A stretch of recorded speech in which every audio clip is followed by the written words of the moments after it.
বকর দৌড়াইয়া ফাতেমার কাছে গিয়া কয়, ফাতেমা গো, খানায় কাবার সামনে তোমার আব্বা নামাজ পড়ে, কিন্তু বেঈমানরা আমার নবীর উপরে উটের নারী বুড়ি রেখে দিছে।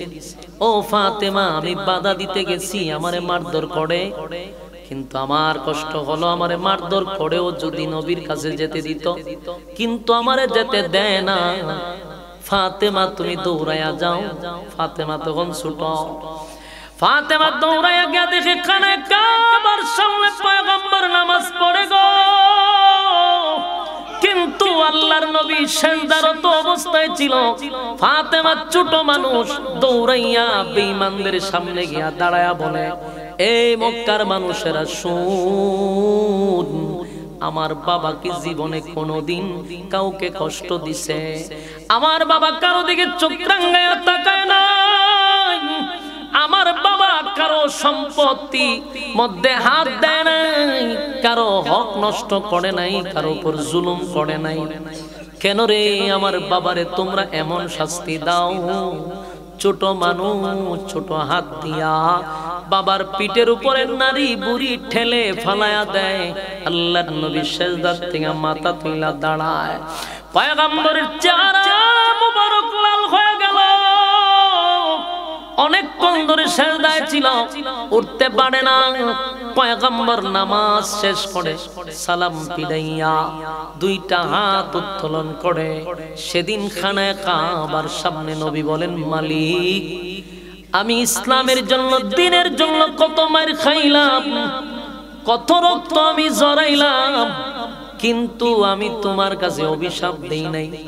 তায়েফে আমি মার খাইছি, আমার রক্তে সারা শরীর রঞ্জিত হইছে, আমি তোমার কাছে অভিশাপ দেই নাই।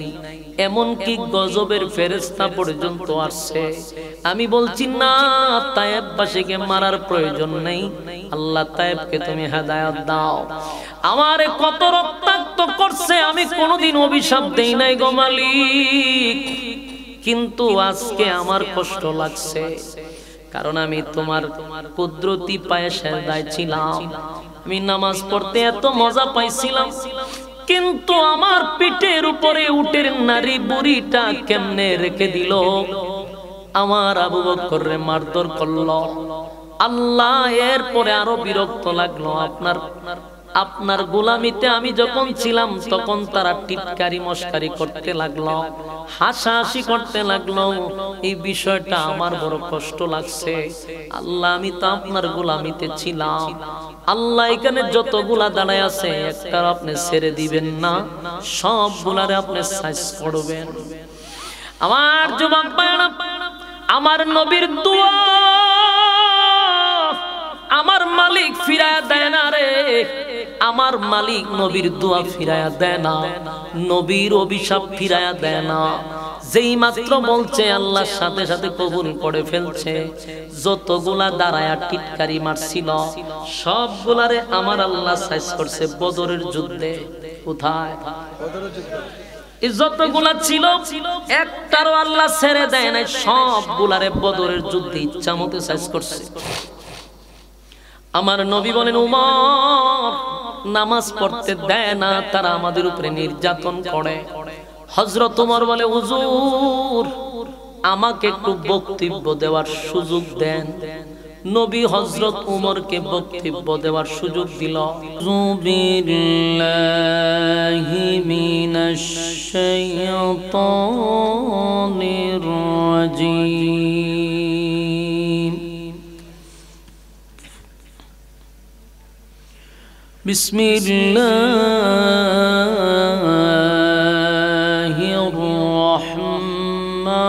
রহমানির রহিম।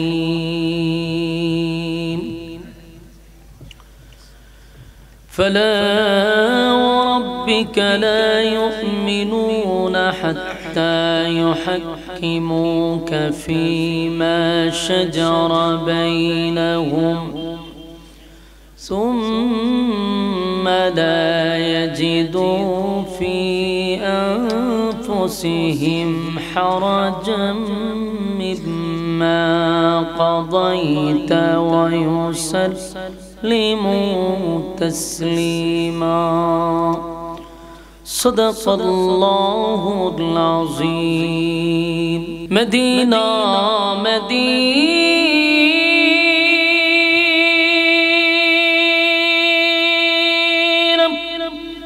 मदीना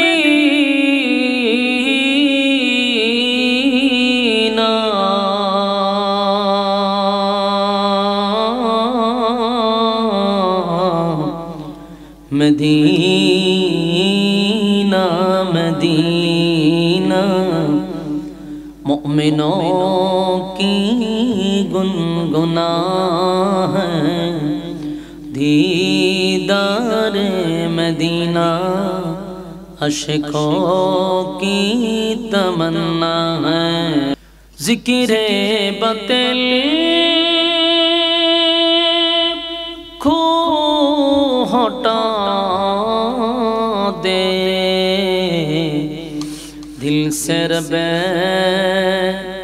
जिक्र में तेरे लगा दे।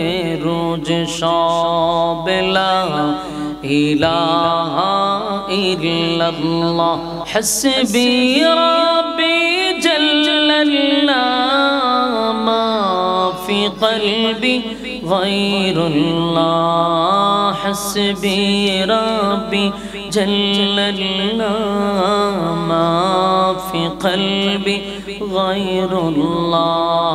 शुदु माबुद तुमी एक अल्लाह, बोलो ला इलाहा इल्लल्लाह।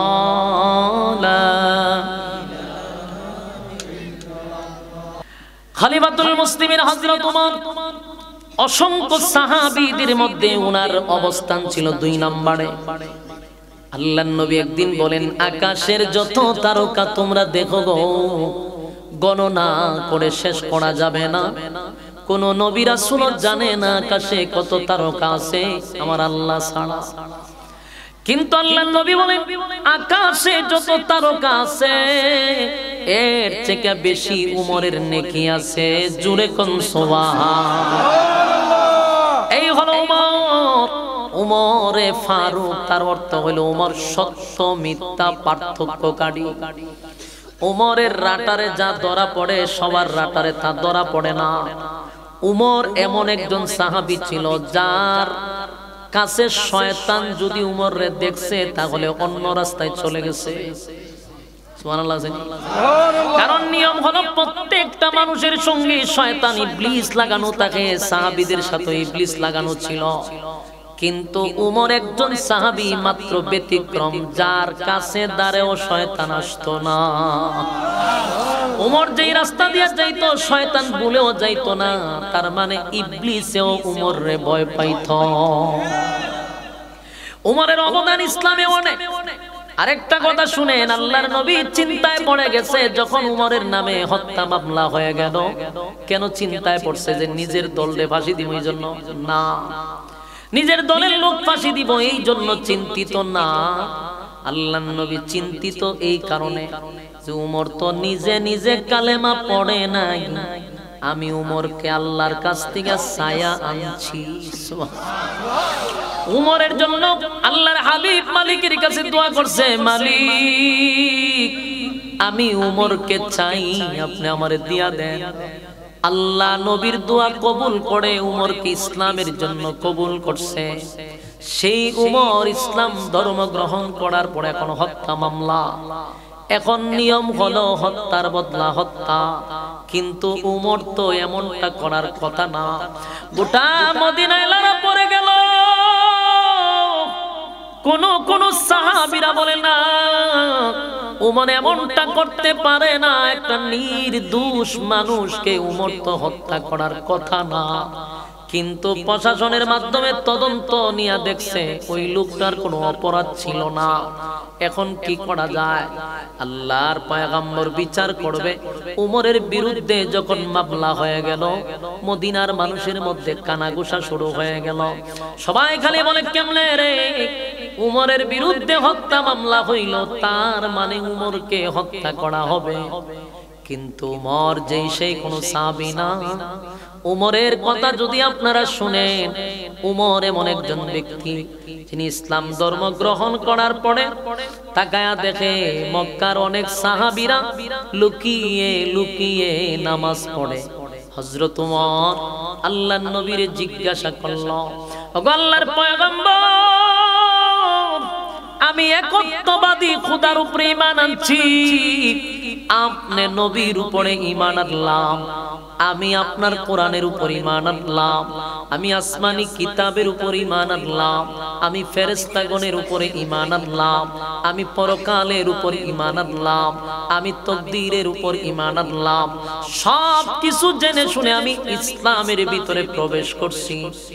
আল্লাহর একটা বিশাল হুকুম হলো নামাজ। কথা হয় না? নামাজ হলো সমস্ত ইবাদতের মা। সবচেয়ে বড় ইবাদত হলো নামাজ, নামাজ, নামাজ। আল্লাহর নবীর সাহাবী হযরত ওমর বলে, নবী গো, আমি তাকায়া দেখি মানুষ লুকিয়ে লুকিয়ে নামাজ পড়ে, আল্লাহর এত বড় হুকুম কেন লুকিয়ে পড়বে? আল্লাহর নবী বলেন, ওমর, প্রকাশ্যে নামাজ পড়া যায় না রে।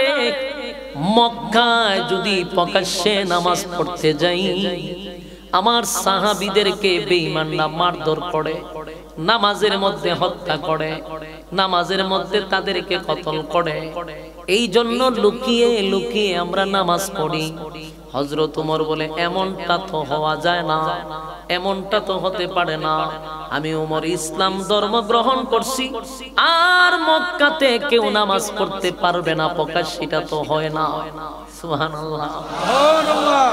অথচ যেই সময়টাতে মানুষ লুকিয়ে লুকিয়ে নামাজ পড়তো, তখন জালেমদের জুলুম ছিল তীব্র, মারাত্মক জুলুম করত। এমন কি আমার নবীরে পর্যন্ত নামাজের মধ্যে আঘাত করছে। আল্লাহর হাবিব যখন খানায়ে কাবার সামনে গিয়া দাঁড়াইলো, আল্লাহর নবী নামাজে দাঁড়াইছে খানায়ে কাবার সামনে।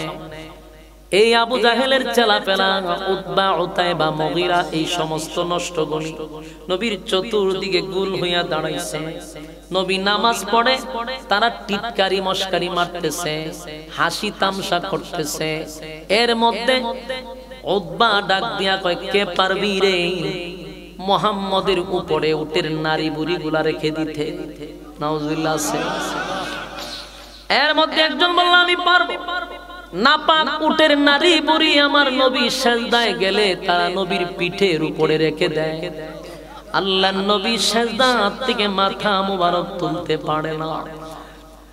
এই পরিস্থিতিতে হযরত আবু বকর হঠাৎ করে তাকায়া দেখে আল্লাহর হাবিবের উপরে উটের নারী বুড়ি রেখে দিছে, আর বেঈমানরা চতুর্দিকে হাসি তামসা করতেছে।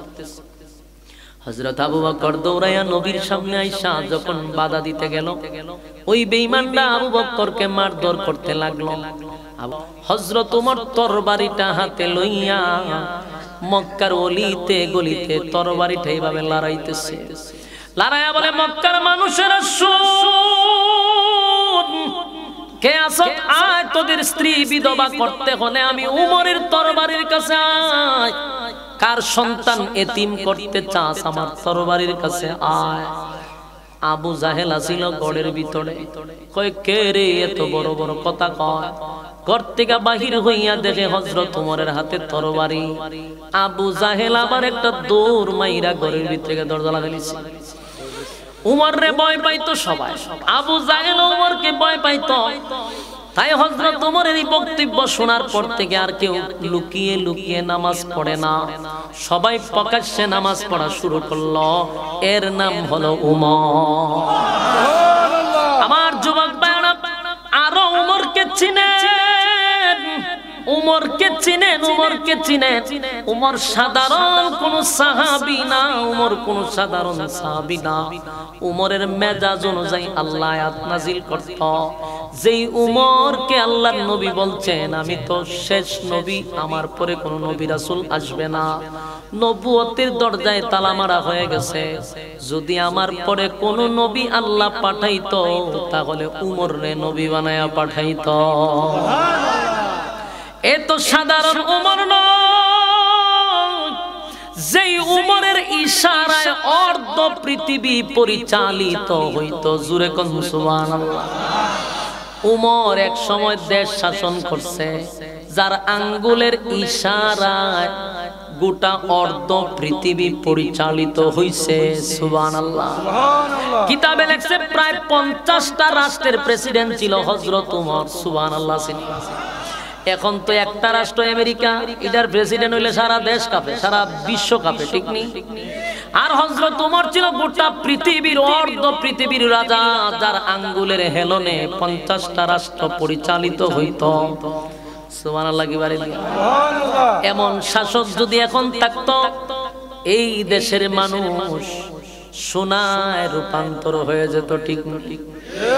হায় রে, তারা তো দেশ চালাইছে, তারা রাজত্ব চালাইছে, আমাদের মতো দেশের টাকা বিদেশে পাচার করে নাই, আমাদের মতো বেগম পাড়ায় বাড়ি করে নাই, আমাদের মতো গরিব দুঃখীদের রক্ত চুষে মানুষ খায় নাই।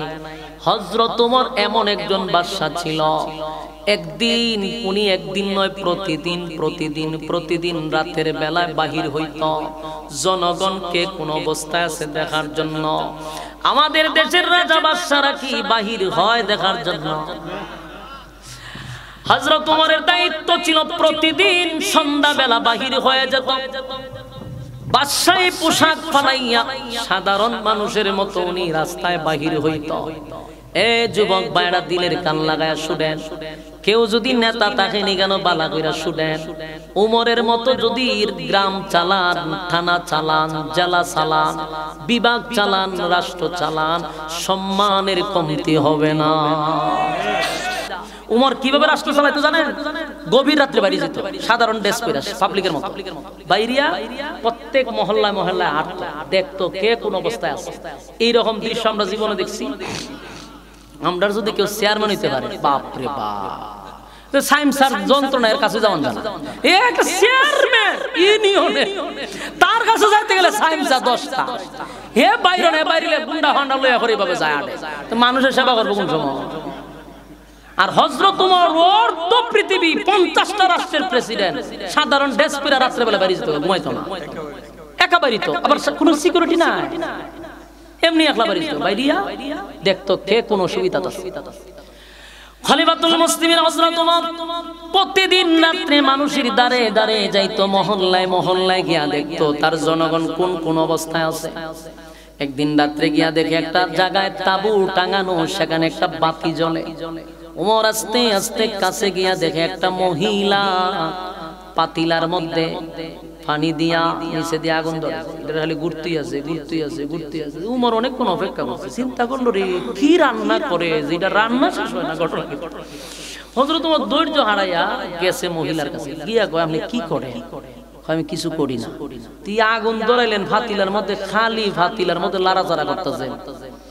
মহিলার চোখের পানি গুলা ছেড়ে দিয়া কান্না শুরু করছে আর বলে, এ আগন্তুক যুবক শুনো, আমার 2টা বাচ্চা তাঁবুর ভিতরে আছে, পেটের খিদা, সারাটাই দিন ধরে চিৎকার শুরু করছে, পেটের খিদা, আমি মা হইয়া সন্তানের এই চিৎকার বরদাস্ত করতে পারি না। দেখবেন যদি কোনো বাচ্চা পেটের খিদায় কাঁদে রে, ওই মা বাবা সহ্য করতে পারে না। আমি তো ওই রকম কাইসিসে পড়ি নাই, এই জন্য আমরা জানি না। আপনার সন্তান যদি পেটের খিদায় কাঁদে, আপনি বাবা হন অথবা মা হন, এটা কিন্তু সহ্য করতে পারবেন না। আমরা সেই অভাবে পড়ি নাই। হযরত ওমর মহিলার দিকে তাকায়া দেখে মহিলার চোখ বেয়ে বেয়ে পানি পড়ে আর বলে, যুবক রে, 3 দিন ধরে পেটে খাবার নাই, পেটে পাথর দিয়া রাখছি, কিন্তু মা হইয়া বাচ্চাদের কান্নাটাও বরদাস্ত করতে পারি না। তাদের কান্নার কারণে সান্ত্বনা দেওয়ার জন্য আমি একটা পাতিলার মধ্যে পাথর নিয়া আর আগুন ধরায়া বুঝাইছি, তোমরা একটু ধৈর্য ধরো, আমি তোমাদের জন্য গোশত রান্না করতেছি। এই অবস্থায় বাচ্চারা অপেক্ষা করতে করতে কাঁদতে কাঁদতে এক সময় 2টা বাচ্চা ঘুমায়া গেছে। মহিলা বলে, আমি এটাই চাইছিলাম, বাচ্চারা ঘুমায়া গেলে আমি বাইসা গেলাম। হযরত ওমরের কাছে মহিলাটা বলে, এই যুবক, পেটের খিদায় আর বরদাস্ত করতে পারি না, আমি এই দেশের বাদশাকে, হযরত উমর নাকি দেশের বাদশা, কিয়ামতের ময়দানে আমি উমরের জন্য আল্লাহর কাছে নালিশ করব। কেন তার রাষ্ট্রের ভিতরে আমরা না খাইয়া 3 দিন ধরে আছি। হযরত উমরের আঁটু কাঁপা শুরু হইছে, শরীরের মধ্যে উমরের কম্পন সৃষ্টি হয়ে গেছে। উমর মনে মনে কয়, মালিক, জাহান্নামে যাওয়ার জন্য এখানে যথেষ্ট। উমর পাগল হয়ে গেছে, কিন্তু মহিলারে বোঝায় না উনি দেশের বাদশা। হযরত উমর বললেন, মা একটু বসেন, আমি আসি। উমর দৌড়াইয়া বাইতুল মালে ঢুকছে। তুই কে একজন সাহাবীরে বলে, তাড়াতাড়ি বস্তার ভিতরে সবজি ঢুকা, গোশত ঢুকা, চাল ঢুকা, গম ঢুকা, বস্তার মুখ বাইদা। এবার বলে, রে আমার কাঁধে তুইলা দে। দেশের অর্ধ পৃথিবীর বাদশা কর্মচারীকে বলে, বস্তাটা আমার কাঁধে দে।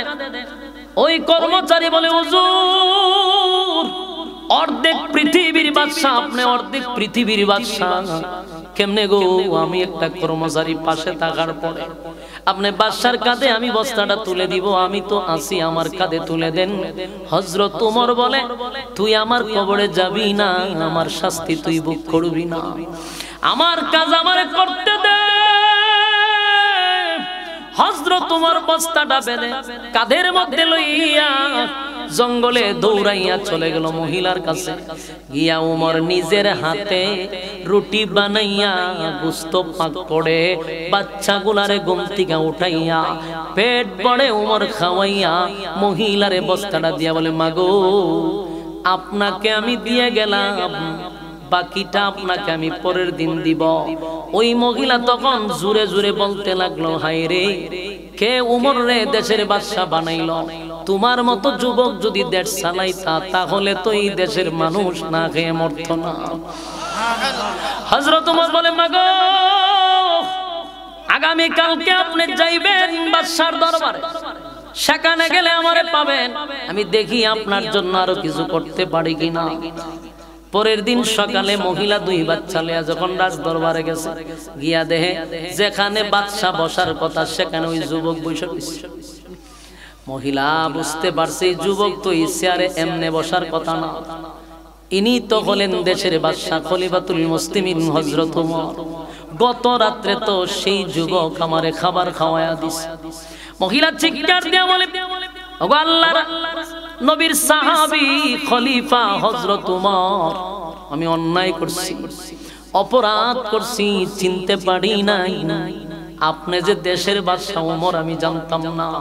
হযরত ওমর চেয়ার থেকে নেমে মহিলার কাছে গিয়ে মাপ চেয়ে বলে, মাগো, আমারে আপনি ক্ষমা করে দেন, আমাকে ক্ষমা করে দেন, আমি আপনাকে যা লাগে সব দিলাম, শুধু একবার বলেন কিয়ামতের ময়দানে আমি উমরের বিরুদ্ধে আল্লাহর কাছে সাক্ষী দিবেন না। সুবহানাল্লাহ। এই ছিল সাহাবায়ে কেরামদের রাষ্ট্র পরিচালনা করার নিয়ম। আর আজকে আমাদের দেশের বাদশারা নিজেরা এমন ভাবে আঙ্গুল ফুইলা কলা গাছ হয়, হাজার হাজার কোটি টাকা দিয়েও তাদের পেট ভরে না, দেশ বেচাও তাদের পেট ভরে না। বলুন আল্লাহর সামনে দাঁড়াইতে হবে কিনা? কথা হয় না? প্রত্যেকটা মানুষ মালিকের সামনে দাঁড়াইতে হবে রে। কুল্লু নাফসিম বিমা কাসাবাত রাহিনা। প্রত্যেকটা মানুষ তার কৃত কর্মের জন্য আল্লাহর সামনে দাঁড়াইতে হবে। হিসাব না দিয়ে সামনে আগানোর কোনো সুযোগ নেই। হযরত ওমর এমন একজন সাহাবী ছিল। যুবক ভাইয়েরা, মুরব্বী বাবারা, আমি শুধু উমরকে চিনানোর জন্য আপনাদেরকে বলতেছি। উমরের মেজাজ আল্লাহ পছন্দ করত। উমর যা বলতো আমার মালিক পছন্দ করে নিত। সুবহানাল্লাহ। হযরত ওমর কেমন একজন সাহাবী, ছোট্ট একটা ঘটনা শুনেন, তারপরেই বুঝতে পারবেন উমর কারে কয়। একবার মদিনায় সবচেয়ে বড় যে মুনাফিক, তার নাম ছিল আব্দুল্লাহ ইবনে উবাই ইবনে সুলুল। এই হলো মুনাফিকের সবচেয়ে বড় সর্দার।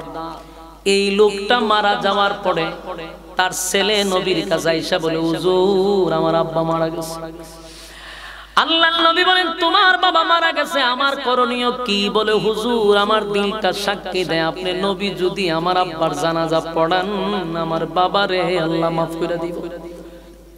আমার নবীর তো দয়া মায়া বেশি। আল্লাহর নবী বললেন আমি জানাজা পড়লে যদি তোমার আব্বারে আল্লাহ মাফ করে দেয় তাহলে জানাজা পড়াবো। জানাজা পড়াবো। আর একবার বলেন নবী বলছে পড়াবো। যেই বলছে পড়াবো তো দূর মারছে। এই সাহাবী আর এখানে খাড়া ছিল দূর মারছে। কি রে দূর মারলো কেন? সারাটা মদিনায় গিয়ে প্রচার করে দিছে আমার আব্বার জানাজা কিন্তু নবী পড়াবে, নবী পড়াবে। পাবলিসিটি করছে জনমের মতো। সাহাবী তো চালাক বেশি। যদি আমি দাঁড়ায় থাকি আয়াত না দিলে যাবো, কারণ এর বাপ দে শয়তানের খারাজিল কি আছে জানে। এতে যে মারা গেছে লোক বালা ছিল না, শয়তানের পুরা খালাত তো ভাই আছে। তুই এমন লোক মারা গেছে নবী জানাজা পড়াইবো, যদি কেন খারি হইতে হইতে জিবরাইল হইবো জানাজা পড়ায় না, এটা সাহাবী বুঝতে পারছে। তাই দৌড় মাইরা পুরো মদিনায় প্রচার করে দিছে আমার আব্বার জানাজা কিন্তু নবী পড়াইবো। মদিনার যে উনে মাথা তাতে বইয়ে থাকে গিরে গিরে কেমনে সম্ভব? টাটকা মুনাফিক নবী কেমনে জানাজা পড়াইবো? সমস্ত জায়গায় খালি কি আলোচনা যে মুনাফিকের জানাজা নবী কেমনে পড়াইবো। সবাই তো আতঙ্কে, এটা কিভাবে সম্ভব? যেই লোকটার ব্যাপারে আল্লাহ স্পষ্ট ভূমিকা রাখছে নবীর কাছে মুনাফিকের লিস্টি পাঠাইছে যে হুজুর এ কিন্তু এক নাম্বার। অথচ মুনাফিক ইহুদির মধ্যে মুনাফিক নাই। কথা বুঝছেন? ইহুদির মধ্যে মুনাফিক হয় না, তারপরে হিন্দুদের মধ্যে মুনাফিক হয় না, খ্রিস্টানের মধ্যে মুনাফিক হয় না, মুনাফিক নাস্তিক হয় না, মুনাফিক হয় মুসলমানের বেশে মুসলমান। মুনাফিক আপনি আমার পাশে বসে আছেন, আপনি কইতে পারেন কথা হয় না। মুনাফিকের সুরত খুব সুন্দর, দেখতে বোঝা যাবে আলী এখন জান্নাতে বাইরে আইছে। ওই লম্বা ভাগরি, এই লম্বা দাড়ি, এই লম্বা পাঞ্জাবি, মিসওয়াক পকড়ো, কিন্তু শয়তানের হালাত তো ভাই কথা হয় না। কিছু মুনাফিক দেখাতে আপনারা দেখছেন না, এক একজনের পাঞ্জাবি টুপি দাড়ি দেখলে বোঝা যায় আসমান থেকে নেমেছে, কিন্তু এরা আব্দুল্লাহ ইবনে উবাই ইবনে সুলুলের ভূমিকা পালন করে। ওই কয়েকটার ধরছে দেখলাম, পুলিশে গ্রেফতার করছে। এটি ওই আগের সরকার থাকতে দালালি করছে, পাগড়ি লাগাইছে, টুপি লাগাইয়া ইসলামটারে কলঙ্কিত কইরা দালালি করছে, কোটি কোটি টাকা দেশের বাহিরে পাচার করছে। কিন্তু আপনি দেখলে বলেন সব বনা শুনে আল্লাহর ওলি মুনাফিকির অমিয়া। ওই আব্দুল্লাহ ইবনে উবাই ইবনে সুলুল যে মারা গেছে ও নবীর সাথে নামাজ পড়তো, দেখলে বোঝা যেত সব বনা বহুত বড় সাহাবী। কিন্তু আল্লাহ নিজে লিস্টি পাঠায় কইছে যে আপনার বাম পাশে যেটা খাড়া এটা শয়তান মুনাফিকের বড় ভাই, এক নাম্বার লিস্টিতে নাম আসছে। তো এমন ব্যক্তি মারা গেছে সবার জানা আছে না যে মুনাফিক, তো এর জানা যখন নবী পড়াইবো শুনছে মানুষ আশ্চর্য আছে, এটা কেমন সম্ভব? এর মধ্যে খবর গিয়া পড়ছে উমরের খানে, মনোযোগ দিয়ে শুনলেন, কারখানা গিয়ে পড়ছে উমরের গেছে মেজাজ বড়। উমর তরবারি একবার বাইর করে একবার ঢোকায়, একবার বাইর করে একবার ঢোকায়, রাগের সুরে মানে ফেতফেত করতেছে। হযরত উমরের মেজাজ হলো এটা কোনোভাবেই সম্ভব না, এত বড় মুনাফিকের জানাজা আমার নবী পড়াবে, এটা তো আমি বরদাস্ত করতে পারি না। ওটা মদিনায় লারা পড়ে গেছে, সুলুলের নামাজ পড়াবে নবীজি, তাই মানুষ দৌড়াইয়া জানাজার মাঠে গেছে, কারণ নবী পড়াইবো। তার বইয়া থেকে দৌড়াই গেছে সব জানাজার মাঠে গিয়া দে হাসাই তো নবী দিদার দিছে।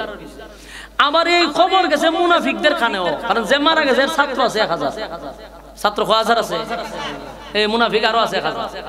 এরার খানে গেছে যে এরা নেতার জানাজা পড়াবে আব্দুল্লাহর পুত্র মুহাম্মদ। কিরে আমরা নেতার জানাজা মুহাম্মদ পড়াইবো, যেই মুহাম্মদের বিরোধিতা করলাম সারা জীবন, যেই নেতার আদেশ মাইনা মুহাম্মদের বিরোধিতা করলাম, ইসলামের বিরোধিতা করলাম, সেই নেতার জানাজা আব্দুল্লাহর পুত্র মুহাম্মদ পড়াবে, দেখার দরকার। বলুন পড়তে যায় না দেখতে যায়? দেখতে যায়, ইয়াদ রাখবেন, পড়তে যায় না দেখতে যায়। গেছে এরা দেখবার লাগে 1000, সব সাহাবীরা মাঠে দাঁড়াইছে। উমর গেছে খুব রাগে যে নবীরে বাধা দিবে, কোনোভাবে জানাজা পড়তে দিবে না। কাছাকাছি গিয়ে উমর একটা জিনিস চিন্তা করলো যে আমি উমর তো নবীরে বাধা দিতে পারি না, আদেশ করতে পারি না, উমর নিষেধ করতে পারি না, নবীকে বাধা দিতে হলে আল্লাহ দিবে, আমি কি করব? সুবহানাল্লাহ। উমর বুঝতে পারছে আমি নবীকে বাধা দেওয়ার ক্ষমতা রাখি না, বাধা দিলে তো স্বয়ং আল্লাহ আমার নবীরে বাধা দিবে, আমি কেন দিব? আমি তোর চরম পর্যায়ের বেয়াদবি করব। উমর থাইমা গেছে, কিন্তু সহ্য করতে পারতেছে না, কারণ এটা আইনে নাই একজন নবীকে উম্মত গিয়া ডাইরেক্ট কোনো কাজে বাধা দিতে পারবে না। বাধা দিলে আল্লাহ স্বয়ং জিবরাইলের মাধ্যমে দিবে, কথা হয় না? উমর কাছাকাছি গিয়া হুসুটকে দাঁড়ায় গেছে যে না এটা তো সম্ভব না, কিন্তু উমর সহ্য করতে পারতেছে না, যে ভাবেই হোক যেমনি হোক জানাজা আটকাতে হবে। তখন উমর করতো কি, ডাইরেক্ট তো নিষেধ করতে পারে না। হঠাৎ করে উমরের একটা আয়াত স্মরণ হয়েছে, কোরআনের আয়াত স্মরণ হয়েছে। তখন উমর করছে কি, আয়াতটা নবীর চতুর্দিকে ঘুরে আর জুড়ে জুড়ে পড়ে, মানে নবী বুঝতো। আল্লাহর হাবিবের চতুর্দিক দিয়ে উমর ঘুরে আর বলে, ইস্তাগফির লাহুম আও লা তাস্তাগফির লাহুম ইন তাস্তাগফির লাহুম 70 মাররাতান ফালাই ইয়াগফিরাল্লাহু লাহুম ذلك بأنهم كفروا بالله ورسوله والله لا يهدي القوم الفاسقين হযরত ওমর যেই মাত্র এই আয়াতে কারিমা জুড়ে জুড়ে জুড়ে জুড়ে পড়তে লাগলো, আল্লাহর হাবিবের কান পর্যন্ত আয়াত পৌঁছে গেছে। নবী বুঝতে পারছে ওমর কেন রে বারবার এই আয়াত আমারে শোনায়। হযরত ওমর বারবার চতুর্দিক দিয়ে জুড়ে জুড়ে পড়তে লাগলো। আল্লাহর নবী বোঝার বাকি নাই উমর আমারে কি বুঝাইতে চায়, কারণ এই আয়াতে বলা হয়েছে ইস্তাগফির লাহুম আও লা তাস্তাগফির লাহুম ইন তাস্তাগফির লাহুম 70 মাররাতান ফালা ইয়াগফিরাল্লাহু লাহুম যালিকা বিআন্নাহুম কাফারু বিল্লাহি ওয়া রাসূলিহি ওয়াল্লাহু লা ইয়াহদিল কওমাল ফাসিকিন। এই আয়াতে আল্লাহ বলছেন, পয়গম্বর একবার না দুইবার না 70 বারও যদি আপনি মুনাফিকের জন্য দোয়া করেন, আমি আল্লাহ আপনি নবীর দোয়া কবুল করব না। আপনারা কি বুঝতে পারছেন মুনাফিক কত নিকৃষ্ট? কথা বুঝুন না আপনারা? মাতুন না দি, হ্যাঁ আওয়াজ না দিলে কি লাগান আমি কথা কইতাম। মনোযোগ দিয়ে কথা শুনতে হবে। দেখেন এই আয়াতে 70 বার নিষেধ করছে, অথচ নবীর দোয়া বদুয়া ডাইরেক্ট কবুল। আল্লাহ আপনি 70 বার বলে কামাইতো না, তাহলে মুনাফিক কত নিকৃষ্ট। আল্লাহর হাবিবের কানে পৌঁছায়া দিছে আয়াত, নবী বুঝতে পারছে উমর আমারে কি বুঝাইতেছে। আল্লাহর হাবিব বলেন, উমর এই আয়াতের মধ্যে কোথাও তো জানাজার নামাজ নিষেধ একবারও আল্লাহ বলে নাই। আল্লাহ বলছে 70 বার দোয়া করলেও দোয়া কবুল হবে না, আমি জানাজা পড়াবো, জানাজার কথা নিষেধ করে নাই। হযরত ওমর চিন্তায় পড়ে গেল, কথা তো ঠিক, এই আয়াতে তো জানাজার কথা নিষেধ নাই, নবী তো জানাজা পড়াবে, কিন্তু উমর মেনে নিতে পারে না জানাজা কেমনে পড়ায় রে। হঠাৎ করে হাবিবে কিবরিয়া জানাজার মাঠে গিয়া লাশের সামনে দাঁড়াইয়া নবীজির জুব্বাটা খুলে ওই মুনাফিকরে কাপন স্বরূপ নবী পড়ায়া দিছে। চিৎকার দিয়া কোন সুবহান। এই দৃশ্য দেখে সাহাবায়ে কেরাম মাটিতে পয়রা গইরাইয়া গইরাইয়া কান্দে গো। সাহাবায়ে কেরাম মাটিতে পয়রা গইরাইয়া কান্না শুরু করছে আর বলতে লাগলো, সাহাবী হইয়াও নবীর জুব্বা পাইলাম না পাইলাম না, একটা টাটকা মুনাফিক আমার নবীর পরনের জুব্বা পাইছে, হায় আফসোস হায় আফসোস। কান্নার রুল পড়ে গেছে গোটা মাঠে। আমার নবীর জুব্বা তো সাধারণ কথা না, নবীর জুব্বার বড় দাম, নবীর জুব্বার বড় দাম বড় দাম। তাই সাহাবায়ে কেরাম কান্না শুরু করছে, হায় হায় হায় হায় আমার নবী কেমনে গো একটা মুনাফিকরে দিল জুব্বা। আল্লাহর নবী সবাইকে বলল, সাহাবীরা রে কান্দিস না, শান্ত হ, আমি একটা ঋণ থেকে মুক্ত হইছি। কারণ বদরের যুদ্ধে আমার সাহাবীরা যখন শাহাদাত বরণ করছে তাদের শরীরে কাপড় লাগানোর মতো কাপড় ছিল না। অনেক সাহাবীরা তাদের নিজের জুব্বা খুলে খুলে তাদেরকে কাপড় পরাইছে।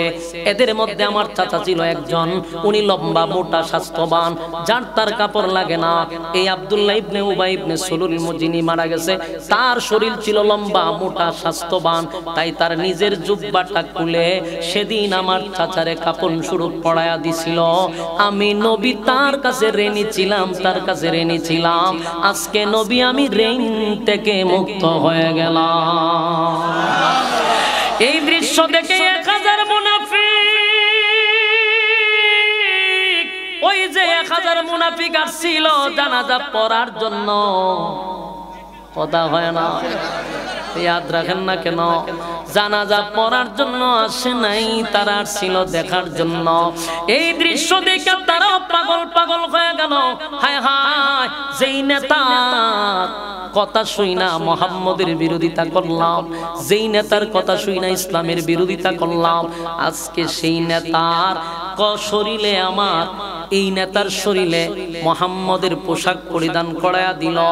মুহাম্মদ তার শত্রুর প্রতি এত মায়া এত মহব্বত, যদি তার বন্ধু হয়ে যায় রে তাহলে তার কত মায়া মহব্বত পাবো। সুবহানাল্লাহ। ওই 1000 মুনাফিক কান্দে আর বলে হায় হায়, শত্রুর প্রতি তার এত ভালোবাসা গো, যদি তার বন্ধু হয়ে যায় তার কত ভালোবাসা পাইতাম, যদি বন্ধু হয়ে যাইতাম। এরা আফসোস করতে করতে বলে এত সুন্দর আখলাক, এত সুন্দর চরিত্র আর দেখি নাই, কারণ আপনি আমার নবীর চরিত্র ছিল আযীম চরিত্র। ওয়া ইন্নাকা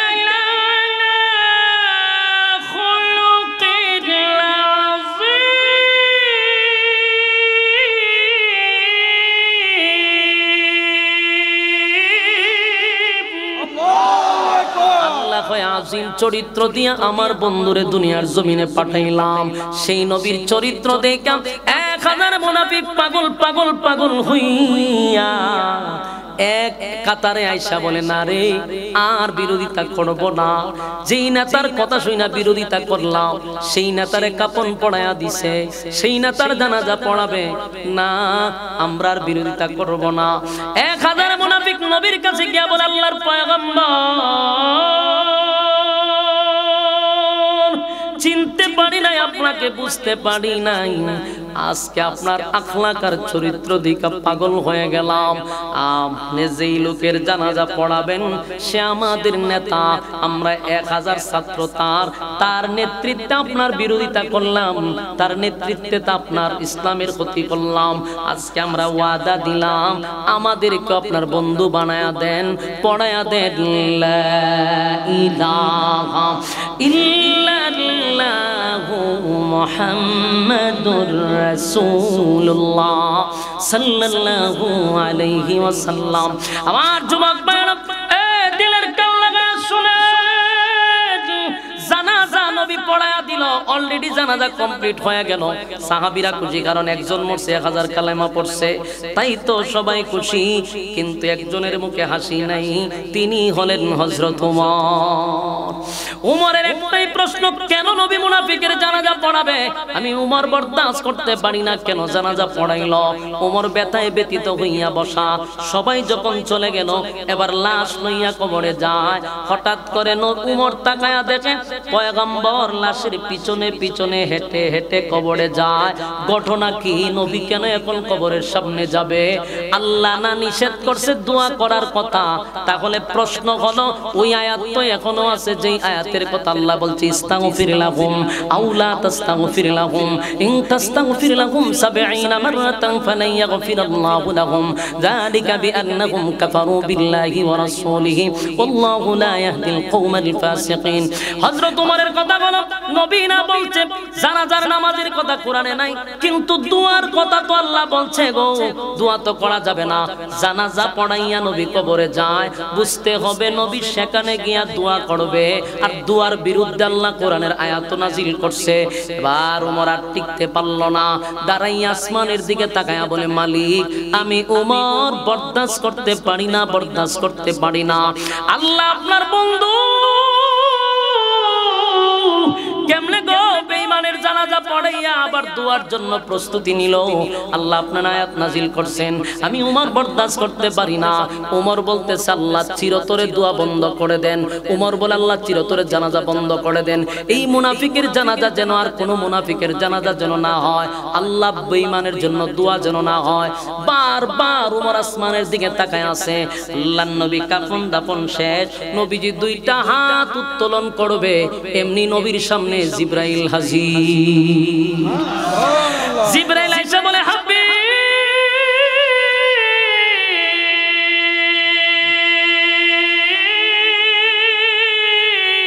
দোয়া করবেন, পরে দোয়া করবেন পরে হাত লামান।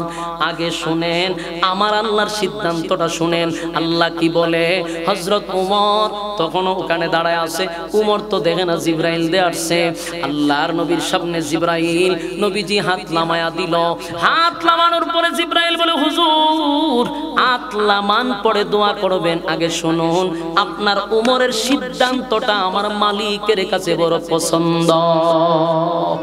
একটা জবান বন্ধ রাখবেন, আল্লাহু আকবার। আপনাদের ইমানের আওয়াজ দিয়ে বলেন আল্লাহু আকবার। আরো জোরে বলেন আল্লাহু আকবার। এই হলো উমরের মেজাজ আল্লাহ পছন্দ করে। সাথে সাথে উমরের মেজাজ অনুযায়ী আয়াত আরেকটা নাজিল হয়ে গেছে, ওয়ালা তুসাল্লি আলা আহাদিন মিনহুম মাতা আবাদাও ওয়ালা তাকুম আলা কবরি। আল্লাহ আয়াত নাজিল করছে, ওয়ালা তুসাল্লি। পয়গম্বর নেক্সট টাইমে, পরবর্তীতে ভবিষ্যতে আপনি কোন মুনাফিকের জানাজা পড়বেন না। সুবহানাল্লাহ।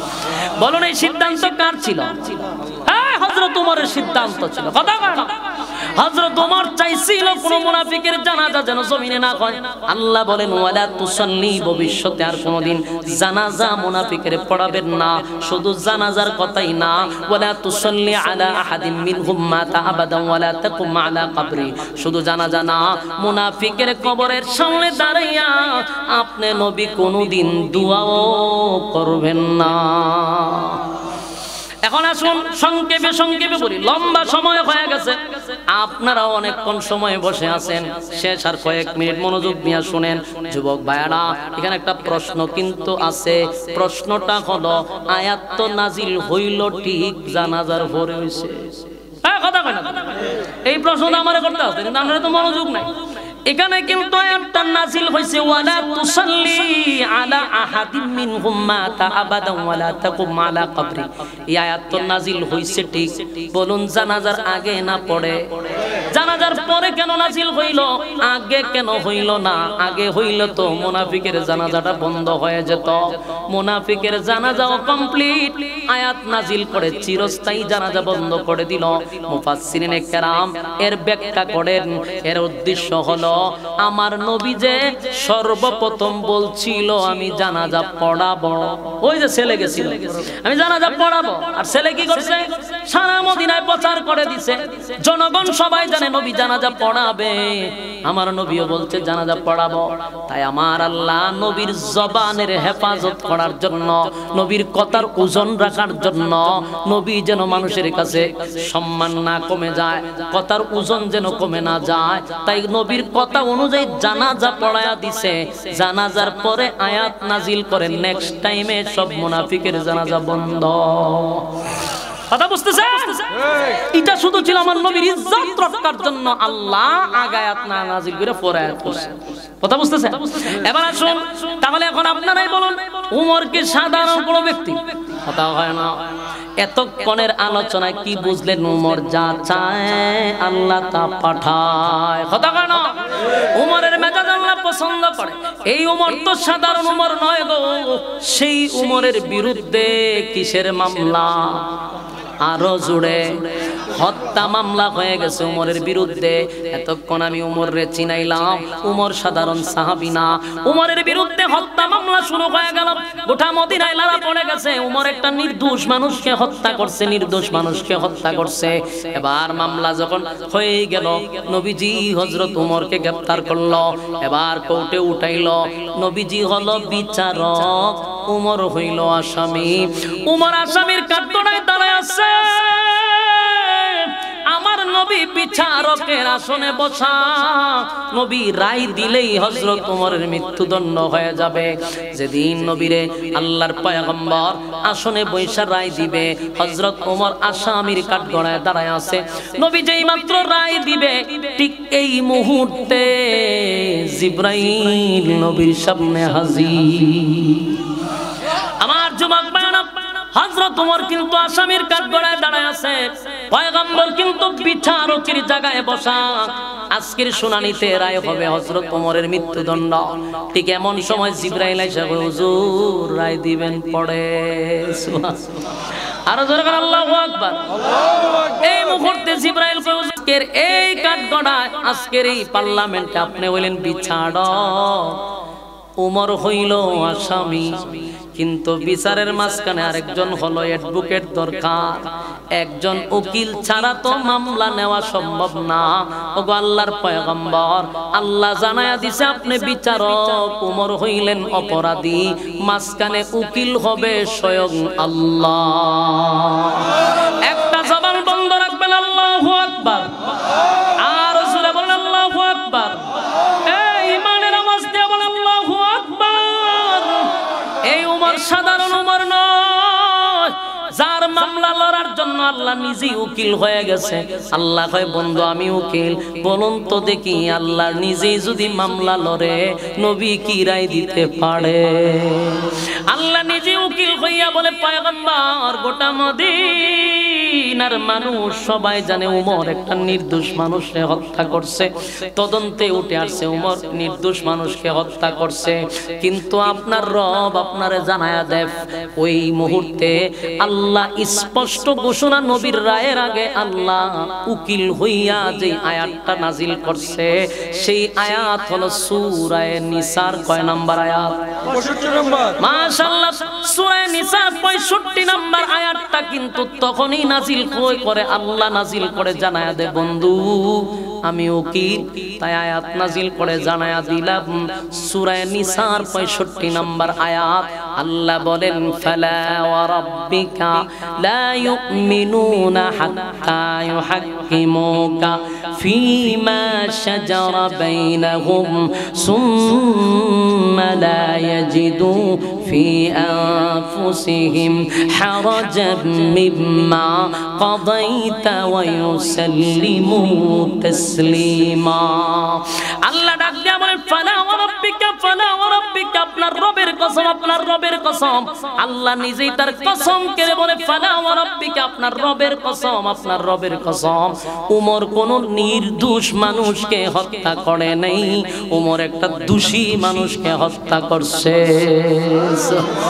যেখানে গোটা মদিনা জানে উমর নির্দোষ মানুষকে হত্যা করছে, আল্লাহর নবীও জানে উমর নির্দোষ মানুষকে হত্যা করছে। আর আল্লাহ কয়, ফালা ওয়া রাব্বিকা, আপনার রবের কসম, উমর নির্দোষ মানুষকে হত্যা করে নাই, উমর একটা দোষী মানুষকে হত্যা করছে। আল্লাহ বলেন, পয়গম্বর, যে লোকটা নিজের সমাজের মধ্যে প্রচার করত একজন মুসলমান, মুসলমান নিজের দাবি করত একজন মুসলমান, এই লোকটা আসলেই মুসলমান ছিল না, সে ছিল নামদারি মুনাফিক মুসলমান। ঠিক ঠিক আমি শুরুতেই বলছিলাম কি দাড়ি, নামদারি মুসলমান, সে কোনোদিন মুসলমান হতে পারে না। মুসলমান যদি হইতো, আমার নবী বিচার করার পরে কেমনে কয় রে নবীর বিচার পছন্দ হয় না, কথা হয় না। এই জন্য আল্লাহ বলেন, বন্ধু উমর সাধারণ কোন জ্ঞানী নয়, তার রাটারে ধরা পড়ে দুর্নীতিবাজ, উমরের রাটারে ধরা পড়ে। উমর চেহারা দেখলে দুর্নীতিবাজের নাম বইলা দিতে পারত, উমর দেখলেই বুঝতো সে অপরাধ করছে। তাই উমরের রাটারে ধরার পরেই উমর এক সেদে তার কল্লা উড়াইয়া দিছে। উমরের একটাই কথা ছিল, তুই যদি নিজের দাবি করস মুসলমান, আমার নবী বিচার করে দিলে তোর পছন্দ হয় না, তুই কোন ধরনের মুসলমান? উমরের যুক্তি হলো, একজন ইহুদি যদি আমার কাছে বলতো যে নবীর বিচার পছন্দ হয় না, আল্লাহর জাতের কসম তার কোনো বিচার করতাম না, কারণ ইহুদির কাছে আমার নবীর বিচার ভালো লাগবে না, এটাই স্বাভাবিক, কথা হয় না। একজন খ্রিস্টানের কাছে, একজন হিন্দুর কাছে আমার নবীর বিচার পছন্দ হবে না, এটাই তো স্বাভাবিক। কিন্তু একজন মুসলমান, নামদারি মুসলমান, নিজের মুসলমান দাবি কইরা যদি কয় নবীর বিচার পছন্দ হয় না, বুঝতে হবে সে মুসলমান না।